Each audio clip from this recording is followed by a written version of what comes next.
বাচ্চা বের হয়, মুরগির বাচ্চা বের হয়, তারপর গরু, ঘোড়া, ছাগল এরা বাচ্চা দেয়। আমরা দেখি যে ছাগলের বাচ্চা বা গরুর বাচ্চা জন্ম নেওয়ার কিছুক্ষণ পরে ও দাঁড়ায় যায়।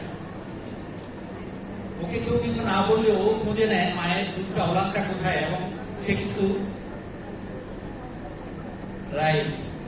তারপরে কি, হাঁসের বাচ্চা ডিম থেকে বাইর হলো, ওই পানিতে ছেড়ে দিলে ও ডুবে না, ও পানিতে ভাসতে থাকে। এখন আমরা কি আল্লাহর কাছে ফরিয়াদ করবো যে আল্লাহ কি করলা আমাদেরকে? এই যে একজন মা বুঝতেছেন ১.৫ বছরেও বাচ্চা দাঁড়াতে পারে না, ব্যাপারটা কি? আশরাফুল মখলুকাত, সৃষ্টির সেরা জীব, তাকে আল্লাহ তৈরি করেছেন এইভাবে যে তাকে সে নিজে নিজে কিছুই করতে পারে না। ব্যাপারটা এর মধ্যে একটা রহস্য আছে না? আপনি এই যে বাচ্চাটাকে লালন করার জন্য সুযোগ পেয়েছেন, আপনাকে বলতে হবে আলহামদুলিল্লাহ। কেন বলছি? নার্সারি নার্সারি নার্সারি আছে না? নার্সারিতে কি পাওয়া যায়? ফুলের গাছ, চারা। আর স্কুলগুলোতে প্লে গ্রুপ, তারপরে কি নার্সারি। এখানে কি নার্সারি? এই স্কুলের নার্সারিতে কি গাছ পাওয়া যায় নাকি? ওখানে ফুল পাওয়া যায় না? তার মানে কি? তার মানে কি? মানেটা হলো আসলে আমাদের স্কুলগুলো হলো বাগানের মতো। এখানে আমাদের শিক্ষকরা মালির ভূমিকায় কাজ করে। আর আপনি কি গাছের মালিক না মালিক? মালিক।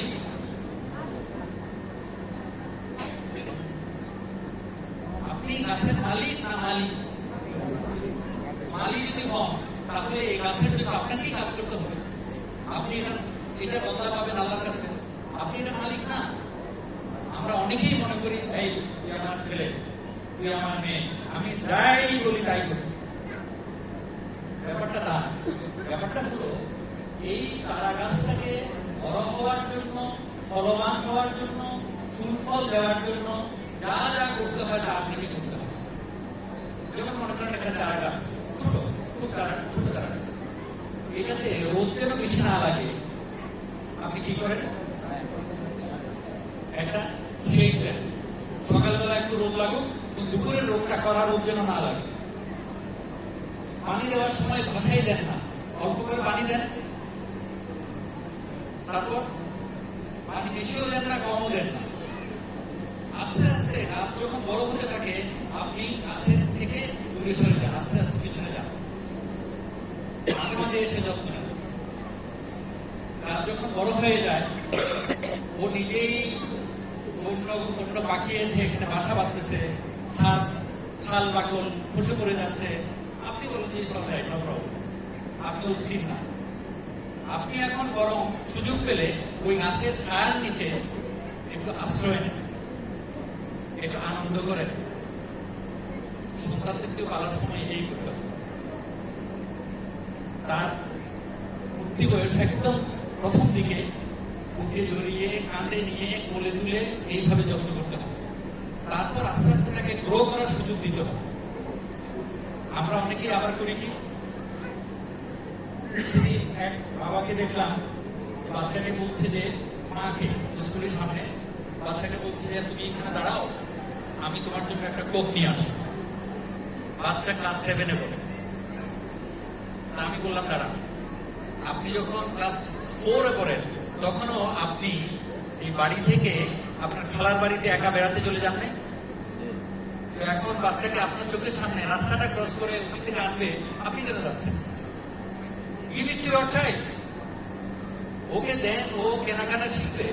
আপনার চোখের সামনে শিখলে যদি ভুল করে আপনি সংশোধন করতে পারবেন। আপনি বাচ্চাকে দিয়ে এক গ্লাস পানিও দিতে বলবেন না, তাহলে তো হলো না।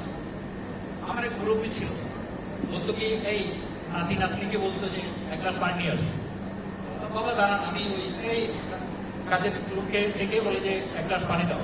বলে না আমি ওর পানি খাচ্ছি না, আমি একে বলছি, আমার নাতনিকে বলছি পানি দেওয়ার জন্য। তো পানি আনার পরে মাথায় হাত দিয়ে দোয়া করতো আল্লাহ রহমত করুন। মানে এটা হলো দোয়া করার একটা উছিলা দেবে। তারপর আপনি আস্তে আস্তে তাকে গ্রো করতে দেবেন, তাকে হেল্প করবেন, তার অ্যাটমসফিয়ারটা তৈরি করবেন, আর কিছু না। এবং আল্লাহর কাছে চাইতে হবে।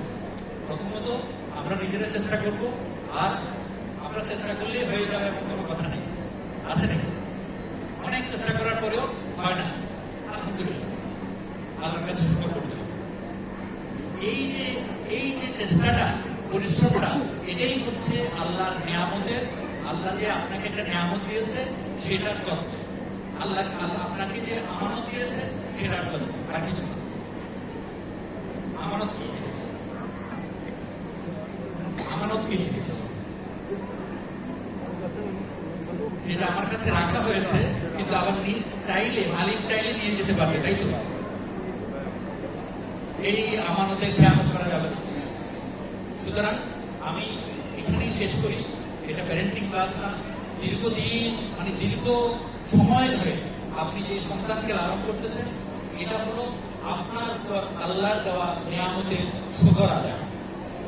সন্তানদেরকে কোরআনে দুইভাবে ব্যবহার করা হয়েছে, বর্ণনা করা হয়েছে। সন্তান হলো পরীক্ষা স্বরূপ, আবার সন্তান সম্পদ। তো তাই যদি হয়, সম্পদকে যেভাবে রক্ষা করতে হয় সেভাবে আমাদের রক্ষা করতে হবে, আর পরীক্ষাতে ফেল করা যাবে না। তো আমি এইটুকু বলে আপনাদের কাছ থেকে কথা শেষ করব। শুধু একটা কি বলি, যে এটা আমি প্যারেন্টিং ক্লাবগুলোতে সাধারণত গার্ডিয়ানদের বলি। যেমন দুইজন লোক মারা যাচ্ছে, দুইজন লোক মৃত্যু পথযাত্রী, দুইটা খাটের মধ্যে পাশাপাশি। একজনের প্রচুর সম্পদ, অনেক সম্পদ, গাড়ি বাড়ি, এটা ব্যাংক ব্যালেন্স, খাবার দাবার, বিল্ডিং, এভরিথিং। শুধু মানুষটা, সন্তান যারা, তারা খুব একটা সুবিধার হয় নাই, হয় না। পাশাপাশি আরেকটা বিছানায় আরেকজন মারা যাচ্ছে, বয়স হয়ে যেতে মারা যাবে। ওই লোকটা আমাদের মতো মোটামুটি ভদ্রভাবে জীবনযাপন করেছে, একেবারে উচ্চ করার মতো সম্পদ নাই, কিন্তু আলহামদুলিল্লাহ তার সন্তানগুলো হয়েছে কোরআনের ভাষায় চক্ষু শীতলকারী সন্তান। তাহলে দুইজন মারা যাচ্ছে। এখন আমি আপনাদের যদি প্রশ্ন করি, কে হাসি মুখে মারা যেতে পারবে, কে মৃত্যুর সময় হাসি মুখে মরতে পারবে, বলেন দেখি। আমি এই পর্যন্ত কোন ক্লাসে কোন মা বাপকে বলতে শুনি নাই যে প্রথম জন, সবাই বলে স্যার দ্বিতীয় জন। তো দ্বিতীয় জন যদি হবে, তাহলে আমাদের সম্পদের এত নেশা কেন যে আমরা সম্পদ অর্জনের জন্য সন্তানকে সময় দেওয়ার সময় পাই না, স্ত্রীকে সময় দেওয়ার সময় পাই না। সম্পদ লাগবে না তা না, কিন্তু আপনি সম্পদ কার জন্য করছেন? আপনি সম্পদ করতেছেন আপনার সন্তানদেরকে রেখে দেওয়ার জন্য। সম্পদ রেখে যাবেন, আর সন্তানকে সম্পদ হিসেবে তৈরি করে রেখে যাবেন। আমি যদি বলি যে আমি আমার সম্পদের যে পরিমাণ অর্থ আমার ছেলে মেয়েদের পেছনে খরচ করেছি, আমি যদি 20 বছর 30 বছর 40 বছর আগে ওই টাকা খরচ করে জমি কিনতাম, আমি এখন বিরাট জমিদার দিতাম।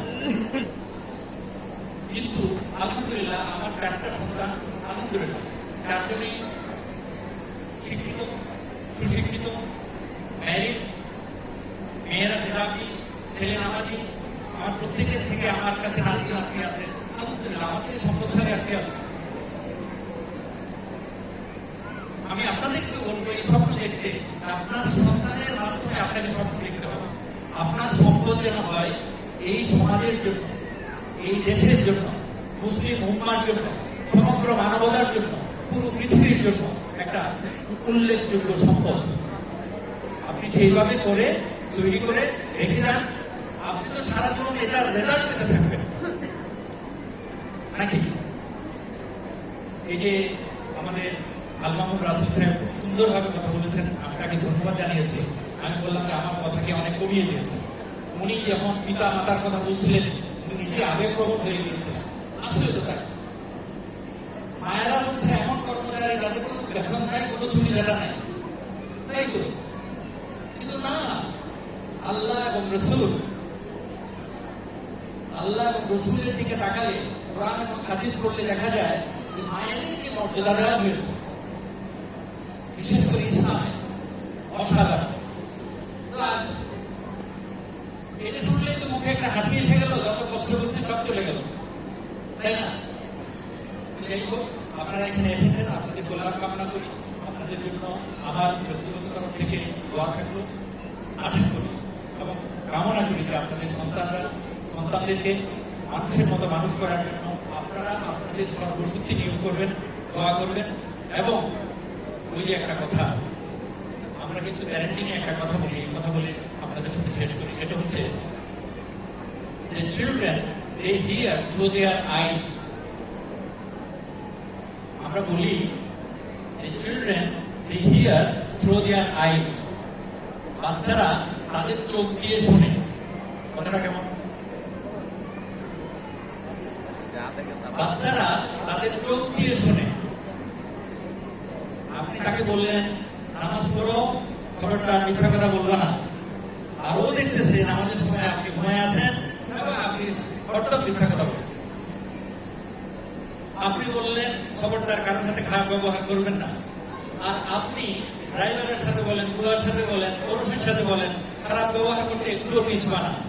বাচ্চা কি শিখবে? তো আমি আপনাদেরকে আহত করতে চাচ্ছি না, কাউকে অসম্মান করতে চাচ্ছি না। আমাদেরকে আগে যা করেছি আল্লাহ মাফ করে দাও, ভুল করেছি অনেক কিছু, কিন্তু এখন সোজা হয়ে যেতে হবে। সোজা হয়ে যেতে হবে কি জন্য? বাচ্চাগুলো যেন আল্লাহর কাছে গ্রহণযোগ্য হয় মানুষ। আমি কামনা করি আপনাদের সন্তানরা প্রত্যেকেই উজ্জ্বল নক্ষত্র হয়ে, চক্ষু শীতলকারী সন্তান হয়ে বড় হয়ে উঠুক। আমি আমাদের সন্তানদের জন্য কিছু কথা বলবো। অলরাইট, এখন মেয়েরা কথা বলবে না, এখানে মেয়েরা কথা বলবে না, ছেলেরাও কথা বলবে না। আচ্ছা, এমন কোন বিজ্ঞানী পরিবারের নাম বলো দেখি যারা বাবাও ছিল নোবেল প্রাইজ পাওয়া, মা ছিল নোবেল প্রাইজ পাওয়া এবং তার